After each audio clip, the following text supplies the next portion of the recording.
Здравствуйте, Здравствуйте. ce qui signifie bonjour en russe, un bonjour en langage soutenu.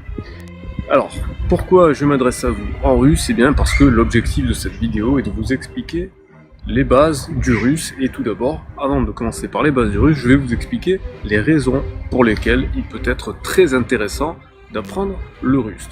Numéro 1, il s'agit d'une des langues de l'ONU, avec notamment l'anglais, le français, l'espagnol, le chinois et l'arabe. Deuxième raison, le russe est la première langue qui a été utilisée dans l'espace. Aujourd'hui encore, dans la station spatiale internationale, le lanceur qui est basé en Russie, qui s'appelle Soyouz, le lanceur pour la station spatiale internationale, est piloté par un russe et tous les astronautes, qu'ils soient russes ou pas, doivent avoir un minimum de base en russe. Donc si vous vous intéressez à l'astronomie et que vous voulez un jour peut-être faire, pourquoi pas même un voyage touristique dans l'espace, avoir des connaissances en russe, c'est quasiment inévitable. Ensuite, le russe, si vous vous aventurez sur la partie asiatique de l'Europe et dans la partie nord de l'Asie, le russe est incontournable. Toutes les anciennes républiques de l'URSS parlent le russe, c'est extrêmement important. Et dans les pays de l'Est, notamment, le russe est souvent la langue un petit peu commune. Soit également la culture, parce que la culture russe est extrêmement riche. Vous découvrez de nombreuses choses. Enfin, il faut savoir que la Russie est quand même le pays le plus vaste du monde, qui est réparti en 11 zones de fuseau horaire, ce qui est absolument énorme. Vous pouvez trouver des paysages absolument magnifiques et uniques au monde. Je vous invite très fortement à venir en Russie. Et puis, dernier argument et pas des moindres, voyager en Russie, c'est pas cher, puisque le rouble est très faible par rapport à l'euro ou au dollar. Donc si vous voulez faire des voyages avec un petit budget, la Russie est la meilleure destination. Et vraiment dernière raison de joker qui s'adresse uniquement pour les hommes, il faut savoir qu'en Russie il y a plus de femmes que d'hommes, donc ça peut être intéressant de venir en Russie si vous voulez chercher une femme par exemple. Voilà, et des très belles femmes bien sûr, comme la mienne par exemple. Dans cette vidéo, je vais vous présenter le russe. Et je vais vous présenter le russe avec un outil russe qui va vous permettre d'avoir la vraie prononciation d'une native et avec ma prononciation qui est celle de quelqu'un qui est en train d'apprendre le russe. Et pour commencer, nous allons faire l'alphabet. Alors tout d'abord, il faut savoir que l'alphabet cyrillique est composé de 33 lettres. Alors pourquoi nous commençons par l'alphabet? Parce que le russe a cette chance par rapport au français par exemple, c'est qu'il s'agit d'une langue purement phonétique. Il y a quand même quelques petites exceptions, mais aujourd'hui on va parler des grandes généralités. C'est-à-dire que si vous connaissez l'alphabet cyrillique avec sa prononciation, vous serez capable de lire n'importe quel mot en russe. Alors nous avons fait le découpage suivant, nous allons commencer par les 11 voyelles, puis ensuite nous verrons les 22 consonnes. Pour les voyelles, eh bien on va commencer dans l'ordre. La première voyelle, elle s'écrit et se prononce exactement comme en français, il s'agit du A, avec par exemple le mot Anglia qui signifie Angleterre. Pour la deuxième voyelle, il y a donc le O, exactement comme en français, ça s'écrit et ça se prononce pareil. Par exemple, on peut la trouver dans le mot okno qui signifie fenêtre. Enfin, troisième voyelle, c'est le OU. Vous devez faire attention parce que le OU en russe s'écrit avec notre Y. Donc vous connaissez déjà cette lettre, mais vous n'avez pas la même sonorité associée, donc faites attention lorsque vous voyez un Y. En russe, en fait, c'est un OU, comme par exemple dans le mot Ukraina qui signifie Ukraine. Donc pour la quatrième voyelle, il s'agit du E, ou comme le dirait une native, comme par exemple dans le mot eto, ou comme le dirait une native, Это. qui signifie l'équivalent du this en anglais, c'est-à-dire ce, cette, démonstratif.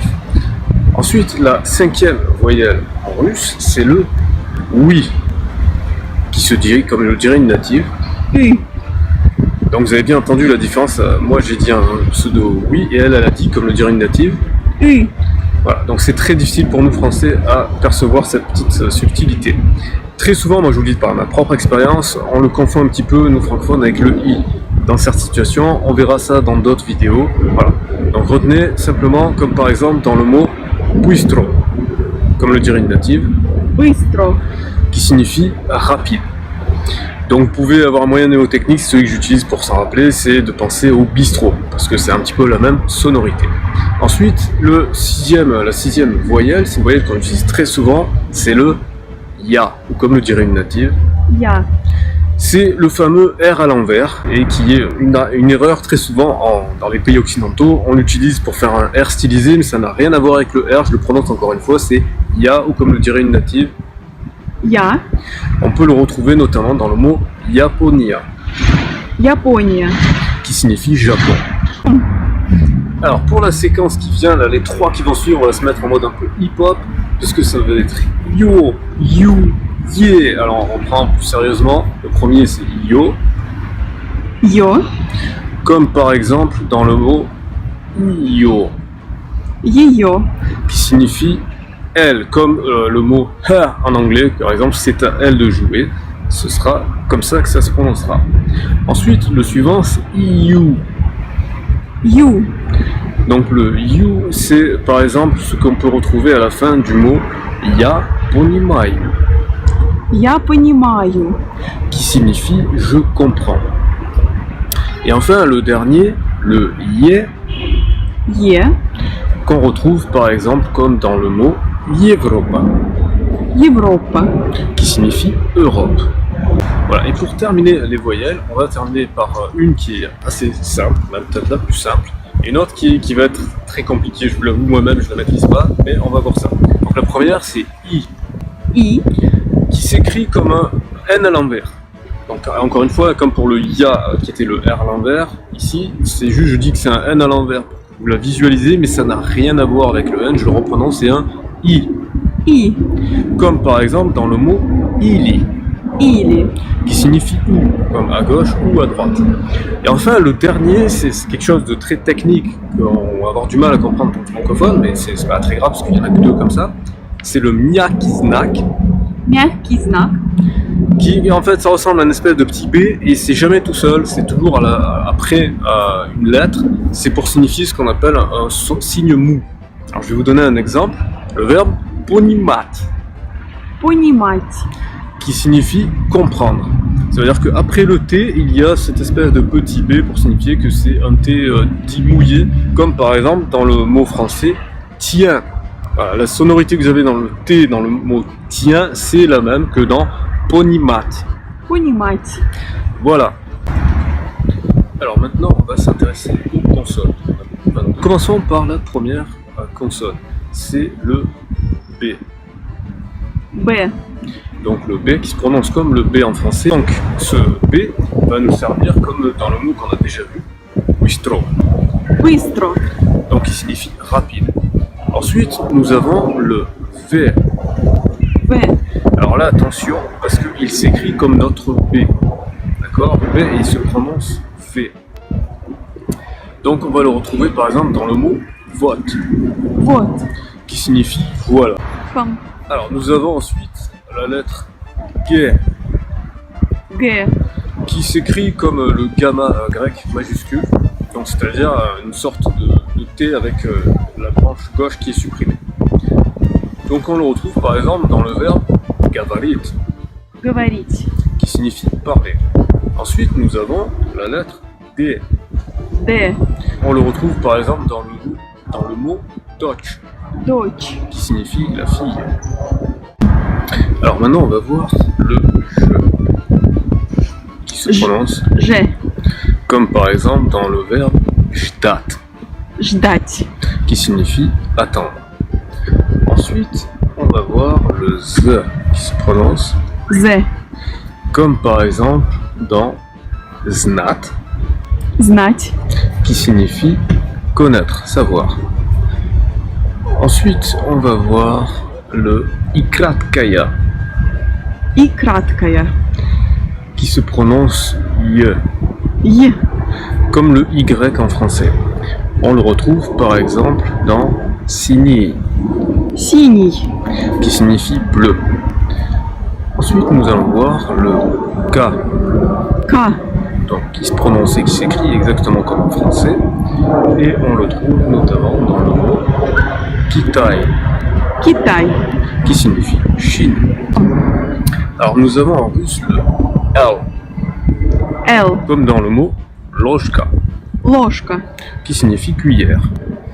Ensuite nous avons le M, М. qui se prononce et qui s'écrit exactement pareil qu'en français, comme par exemple dans мы, Мы. qui signifie nous. Nous avons ensuite le N. Н. Alors attention, il se prononce exactement de la même manière qu'en français, mais il représente, la graphie qu'il représente est ce que nous appelons un H. Donc attends, par exemple, dans le mot niet, Нет. qui signifie non et que vous connaissez probablement déjà. Nous avons le P, П. qui se prononce comme en français. Par contre, le P, c'est le pi grec, mais c'est un pi droit, donc ça fait vraiment bien carré. Voilà. Et comme dans le mot, par exemple, привет, Привет. qui signifie salut, ou hi en anglais. Ensuite, nous avons le R. Р. Donc vous avez entendu un R roulé un peu à l'espagnol. Petite particularité, il s'écrit comme notre P. Donc ça fait partie de ces lettres comme ça qui ont la même graphie que nous, mais pas la même sonorité. Donc attention, encore une fois, c'est le R. Р. Comme dans le verbe работать, Работать. qui signifie travailler. Ensuite, S, С. qui se prononce comme en français, mais attention, il a la graphie du C. S. С. Comme par exemple dans le mot спасибо, Спасибо. qui signifie merci. Ensuite, après le S, nous avons le T, Т. qui se prononce et qui s'écrit comme en français, comme par exemple dans ti, Ты. qui signifie tu. Ensuite, nous avons le F, F. qui se prononce comme un F, mais qui s'écrit comme le phi grec, qui veut dire aussi F en grec. Comme par exemple dans le nom propre Francia, Франция. qui signifie la France. Pour finir les consonnes, nous avons le Х, Х. comme dans le mot хлеб, Хлеб. qui signifie le pain. Il faut penser à la jota espagnole si vous avez déjà fait de l'espagnol. Ensuite, nous avons le Ц, Ц. comme dans le mot tsar, Царь. qui a la même signification en français. Ensuite, nous avons le Ч, Че. comme par exemple dans le mot что, Что. qui signifie quoi. Et enfin le Ch, Ш. qui correspond à notre CH et qu'on retrouve par exemple dans le chiffre 6, chest. Шесть. Et nous avons le chier. Ще.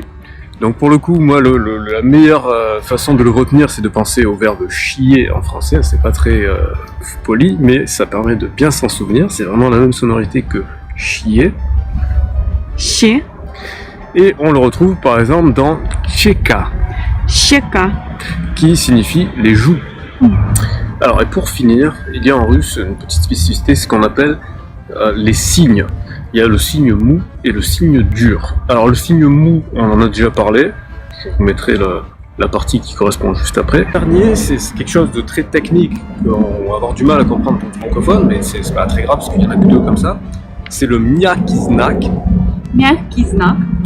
qui en fait ça ressemble à une espèce de petit B et c'est jamais tout seul, c'est toujours après une lettre. C'est pour signifier ce qu'on appelle un signe mou. Alors je vais vous donner un exemple, le verbe понимать. Понимать. Et maintenant on va parler du signe dur Твердый знак. qu'on retrouve notamment dans le mot объявление, Объявление. qui signifie annonce. Svetlana va nous réciter l'alphabet dans l'ordre alphabétique en russe.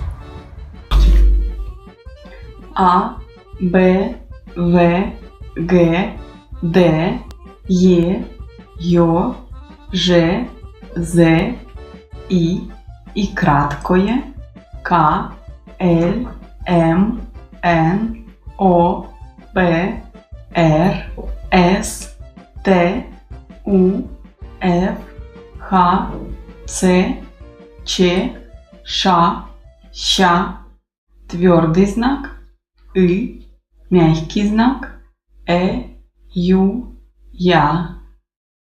A bientôt pour une prochaine vidéo et bon apprentissage du russe.